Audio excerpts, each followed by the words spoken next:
In the stillness of a Wyoming morning, a phone rings at the dispatch center. A mother's voice, eerily calm, cuts through the silence. She speaks with quiet precision, her words devoid of emotion. She tells the dispatcher exactly where to find her children: two upstairs, two downstairs. Then, in a chilling final statement, she says she is about to do the same to herself. The dispatcher pleads with her to stay on the line, but the woman responds with two haunting words: "It's too late." The line goes dead.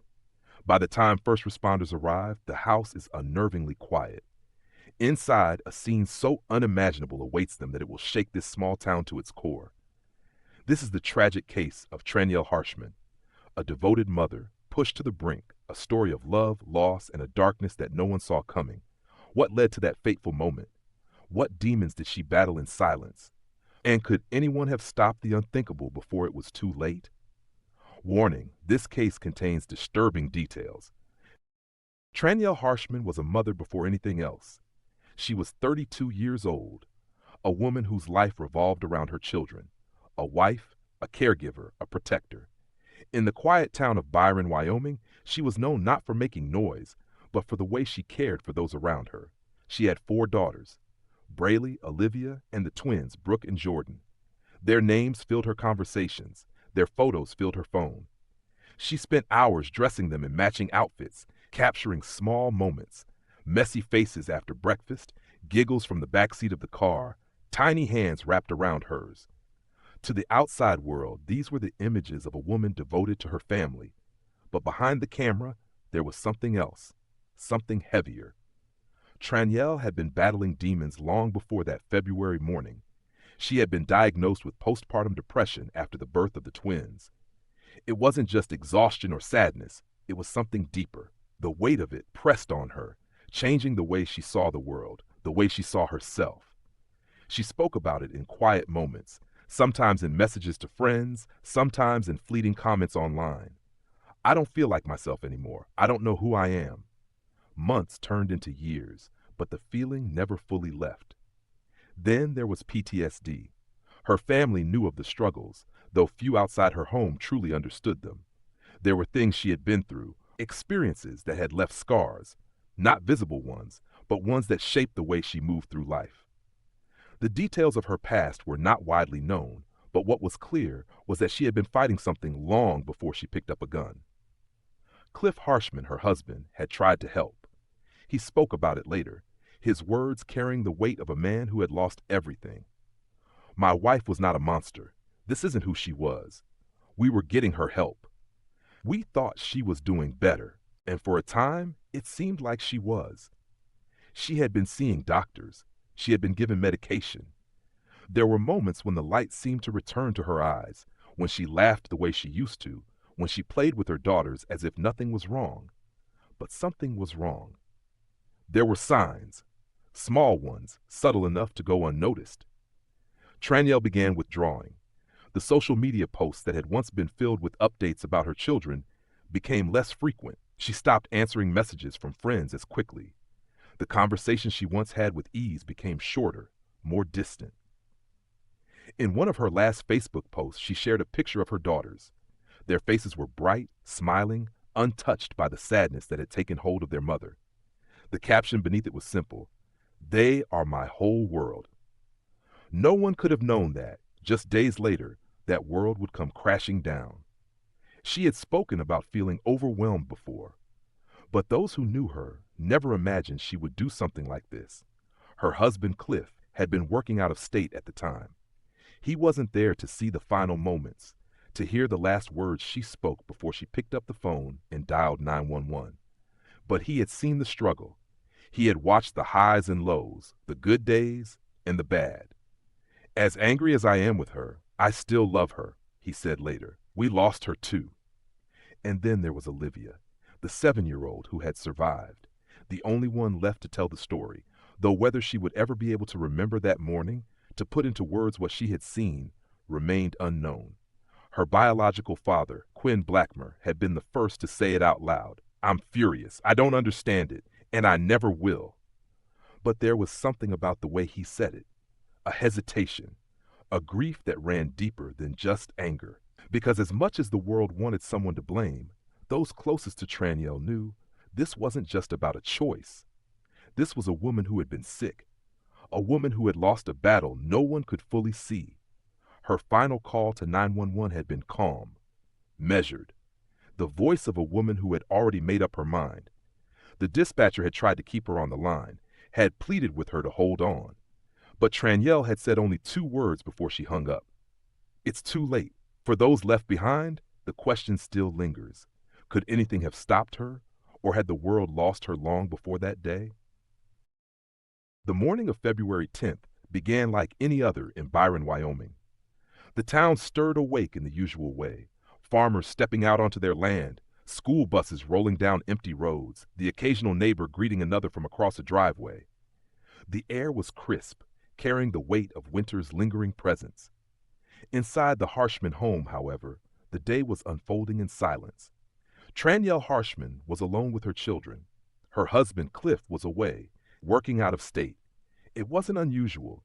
He had done it before. The responsibilities of the household fell on Tranyelle, and by all accounts she was a devoted mother. The days could be long, the work exhausting, but she had always managed.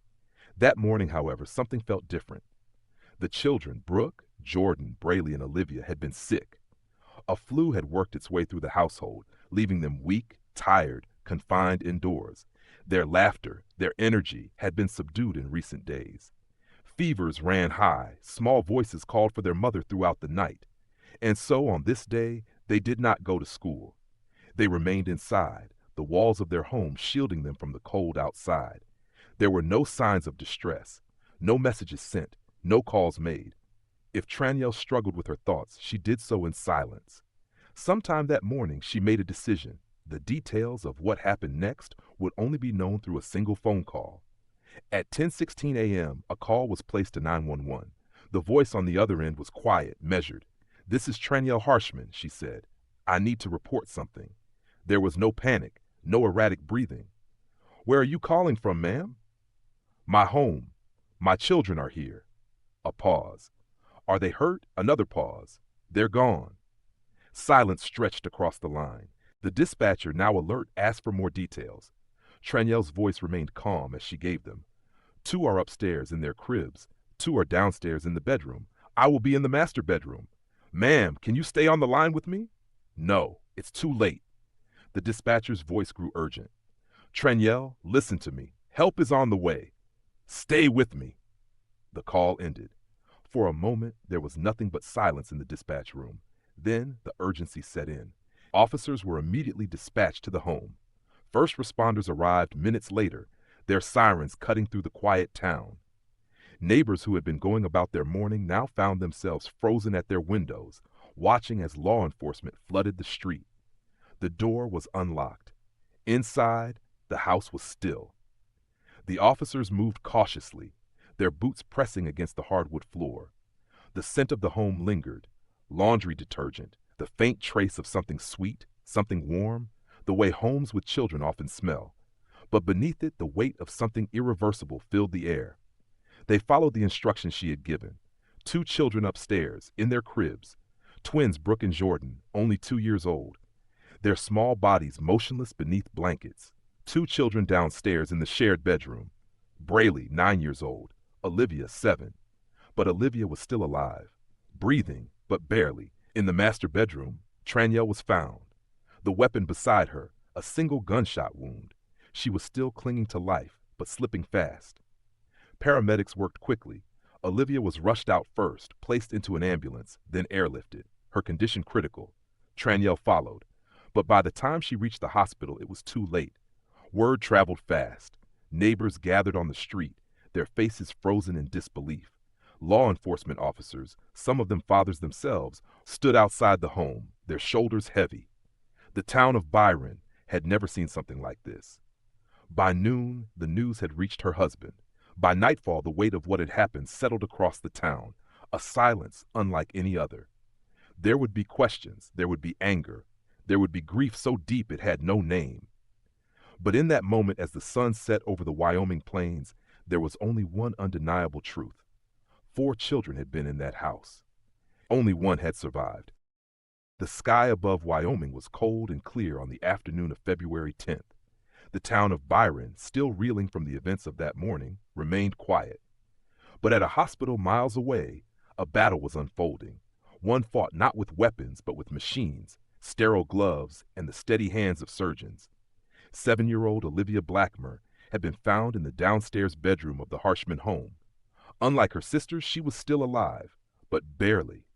She had suffered a severe traumatic brain injury, a wound that had left her unconscious, her small body unresponsive. She had been breathing, but it was shallow, faint. The paramedics who arrived at the scene knew instantly if she had any chance of survival, she needed to be moved, and fast. A helicopter was called. As she was lifted from the house and into the ambulance, the weight of the moment settled over the first responders. A girl this young, this small, had endured something beyond comprehension. But she was still fighting. Within minutes, she was rushed toward the waiting aircraft. The blades of the helicopter whirled above the town, sending dust into the air as its doors slammed shut. In the cockpit, the pilot was given the directive, get her to the hospital, as fast as possible. Inside, paramedics worked against the clock. Tubes were inserted. Vital signs were monitored.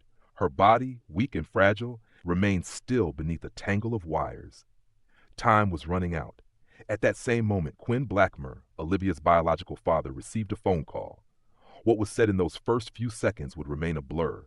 The words came fast, frantic. His mind struggled to make sense of them. A shooting. His daughter. A hospital. Critical condition. He left immediately. The drive was long. His hands gripping the steering wheel, his thoughts racing faster than the car itself. He had already lost one daughter. Would he lose another? When he arrived at the hospital, the waiting room was cold, sterile, filled with faces that blurred together. Doctors spoke to him in measured tones, their words careful, calculated. Olivia was in surgery. They were doing everything they could. He pressed his hands to his face, the weight of his grief, his rage, his helplessness, pressing down on him all at once. He was not alone. Across town, others were waiting. Friends, family, strangers who had heard the news. A GoFundMe had already been created, the link spreading across social media, donations pouring in from people who could do nothing else but give. The comments flooded in. Stay strong, Olivia. Praying for a miracle. No child should have to go through this. As hours passed, doctors continued their work. Olivia's skull had been fractured. The swelling in her brain was severe. She had lost blood. Her tiny body, already weakened by illness, was fighting against impossible odds, but she was still here. By nightfall, she was moved to intensive care, a room filled with quiet beeping, with tubes and IV lines, with the steady hum of machines working to keep her alive. Her father sat beside her, silent. There were no words for this kind of grief. He had been robbed of both of his daughters that day, one gone forever, the other clinging to life. For Quinn, there was no understanding it, no logic, no way to piece together how a mother, someone meant to protect, could have done this. I'm furious, he would later say. I'm trying my hardest to bury that for now, because that anger isn't going to bring my child back. But even as he said it, the rage remained. The weight of it sat in the room with him, just as heavy as the silence, just as heavy as the past. There was only one voice left who might one day be able to explain what had happened in that house. And she was lying in a hospital bed fighting for her life. The human mind is a fragile and complex structure, shaped by experience, burdened by trauma, and, at times, overwhelmed by forces beyond conscious control. In the case of Tranyelle Harshman, the question remains why? Why would a mother, a woman who had spent years caring for her children, take their lives? It is a question that lingers not just in the town of Byron, Wyoming, but in the minds of many who have followed this case. It is a question that has no simple answer. The key, perhaps, lies in her mental state, postpartum depression, and the chemical imbalance. For many, childbirth is associated with joy, with the promise of new life. But for others, it marks the beginning of an invisible struggle. Postpartum depression is a condition that affects 1 in 7 mothers in the United States. It is not sadness. It is not something that can simply be shaken off. It is a physiological condition, one that alters the chemistry of the brain, one that changes perception, logic, and, in extreme cases, reality itself. For Tranyelle, the birth of her twins in 2022 may have triggered something far deeper than exhaustion. The weeks and months that followed were filled with sleepless nights, with the constant cries of infants who needed her, with the overwhelming feeling that her life had changed irreversibly. Postpartum depression is known to disrupt the brain's regulation of serotonin and dopamine, neurotransmitters responsible for maintaining emotional stability. When these chemicals are thrown off balance, the mind begins to interpret the world differently. Feelings of hopelessness emerge, a sense of disconnection, a belief that things will never get better. Studies show that untreated postpartum depression can evolve into postpartum psychosis, a condition far more dangerous, far more severe. Hallucinations, delusions, the belief that the only way to protect one's children is to take them away from the world entirely. Her husband, Cliff Harshman, spoke openly about his wife's mental health struggles. He had seen them firsthand. She had been receiving treatment, but something, somewhere, had failed. It's not just willpower, he explained. It's chemical imbalances in the brain, damaged pathways. If these pathways were truly damaged, how much control did she have? The weight of PTSD. Postpartum depression was not the only battle Tranyelle was fighting. She had also been diagnosed with PTSD. While much remains unknown about her past, PTSD is often linked to severe trauma, whether from childhood experiences, abuse, or distressing life events. Those who suffer from it often experience flashbacks, emotional numbness, and overwhelming distress triggered by seemingly unrelated events. The combination of PTSD and postpartum depression is particularly dangerous. Studies have shown that PTSD can cause the amygdala, the part of the brain responsible for processing fear, to become hyperactive. At the same time, the prefrontal cortex, responsible for logic and rational decision-making, becomes impaired. The result is a heightened response to stress, a mind locked in survival mode, unable to see a way forward. Was this the state of mind Tranyelle was in on February 10th? Did she believe in that moment that this was her only option? And more importantly, could anyone have stopped it? Similar cases throughout history. Tranyelle's case is not the first of its kind. In 2001, Andrea Yates, a Texas mother, drowned her 5 children in a bathtub.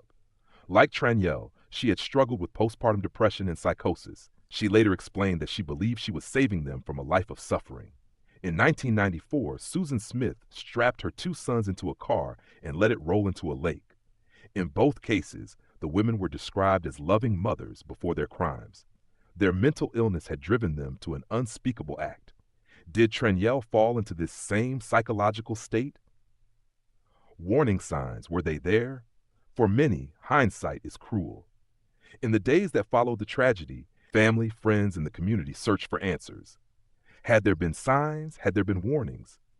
In the months leading up to February 10th, Tranyelle had begun to withdraw. Her once frequent social media posts became rare. Messages went unanswered. In some of her final interactions, she expressed a deep, quiet exhaustion. "I don't feel like myself." But would anyone have recognized these as red flags? Many mothers speak of exhaustion. Many struggle in silence. How do you tell the difference between fleeting sadness and something more dangerous? Would her husband have known? Would a doctor? And most importantly, could this have been prevented? The unanswered question. This case will not have an easy conclusion. There is no single answer, no single explanation that makes sense of it all.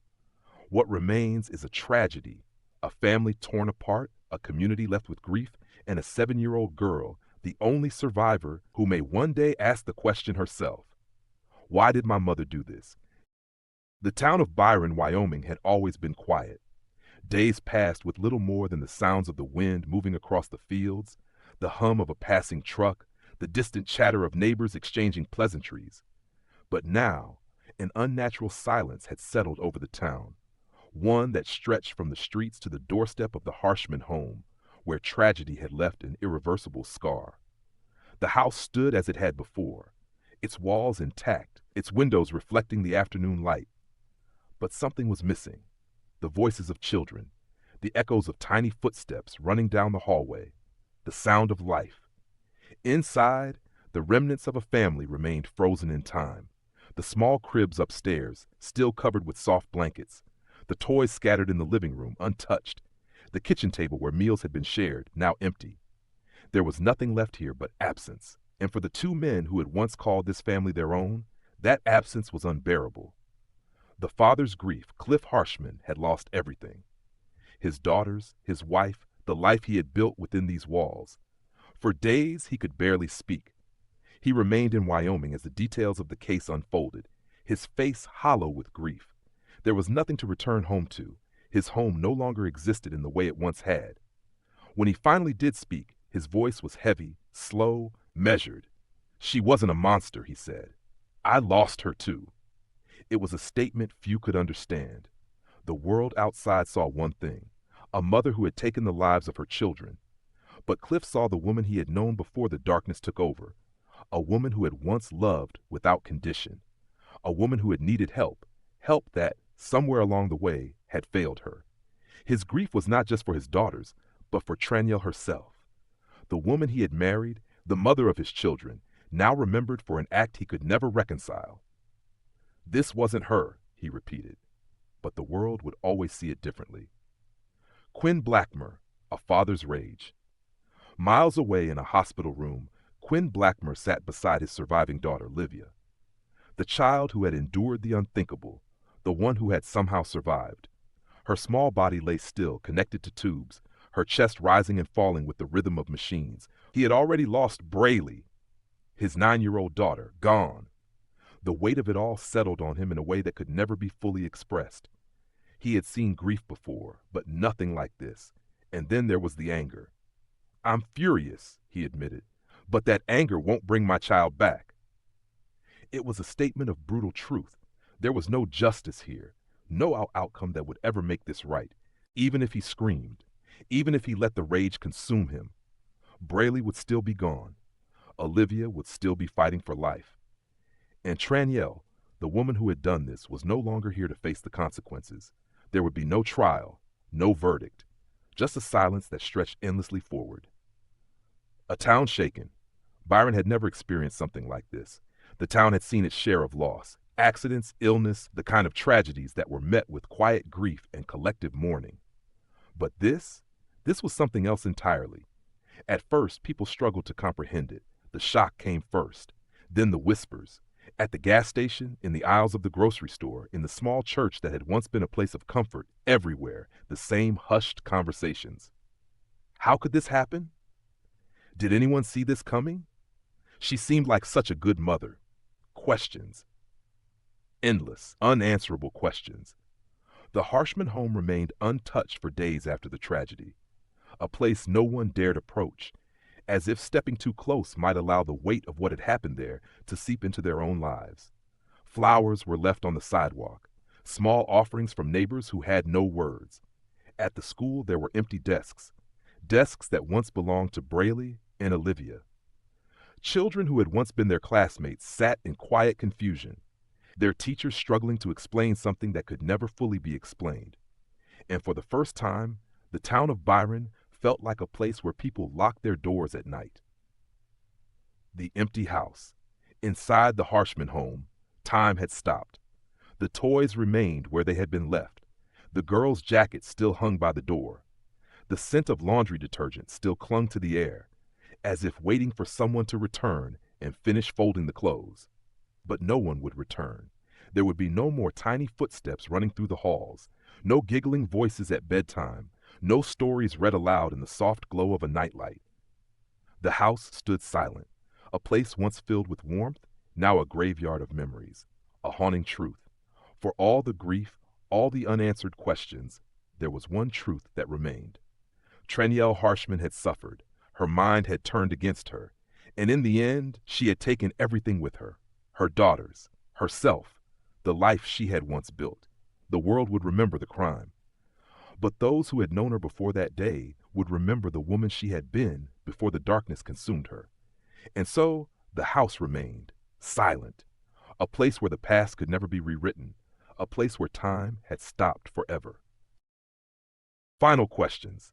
Was this preventable? Could anything have been done differently? A mother, a family, a town left searching for answers in the wake of an unthinkable tragedy. The impact of mental illness is far-reaching. It is unseen, It moves quietly through the lives of those who suffer, often going unnoticed until it is too late. But what if it didn't have to end this way? What if there had been one more conversation, one more sign recognized, one more moment of intervention? Would 4 lives have been saved? Would this story have had a different ending? We may never know. But what we do know is this: no one should struggle alone. If you or someone you know is battling mental health issues, reach out. Help is available. Support exists. Even when it feels like there is no way forward, there is always another path. If this case has left an impact on you, we encourage you to continue the conversation. Let us know in the comments below. What do you think could have been done differently? Do tragedies like this expose a failure in our mental health system? Should there be more awareness, more resources, more support for mothers struggling in silence? Your thoughts matter. If you want more detailed, in-depth true crime cases like this, subscribe and turn on notifications.